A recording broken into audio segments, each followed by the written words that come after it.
৮৩তম বর্ষে পদার্পণ করল হাজরা পার্ক দুর্গোৎসব। হয়ে গেল খুঁটি পুজো। উপস্থিত ছিলেন শহরের বিশিষ্ট মানুষজনেরা। প্রতি বছরই কিছু না কিছু নতুন চমক নিয়ে হাজির হয় হাজরা পার্ক দুর্গোৎসব।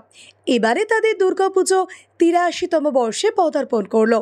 তবে এবার তারা কি চমক আনতে চলেছে সে বিষয়ে খোলসা করেননি হাজরা পার্ক দুর্গোৎসব কমিটির যুগ্ম সম্পাদক শ্রী সায়নদেব চ্যাটার্জি।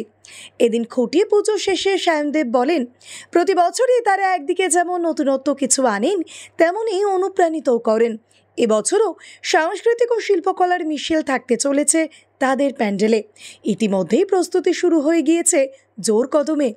এই দিন এই দুর্গোৎসব কমিটির খুঁটি পুজোতে উপস্থিত ছিলেন কলকাতার মেয়র ফিরহাদ হাকিম, রাজ্যের পারিষদ মন্ত্রী শোভনদেব চট্টোপাধ্যায়, রাসবিহারীর বিধায়ক দেবাশিস কুমার, সমাজকর্মী কার্তিক বন্দ্যোপাধ্যায়, হাজরা পার্ক দুর্গোৎসব কমিটির যুগ্ম সচিব সায়নদেব চট্টোপাধ্যায়, অভিনেত্রী দর্শনা বণিক সহ আরও অনেকে। ভিডিওটি ভালো লেগে থাকলে অবশ্যই লাইক, শেয়ার, সাবস্ক্রাইব করবেন আর কমেন্টে অবশ্যই জানাবেন আপনি কোথা থেকে দেখছেন।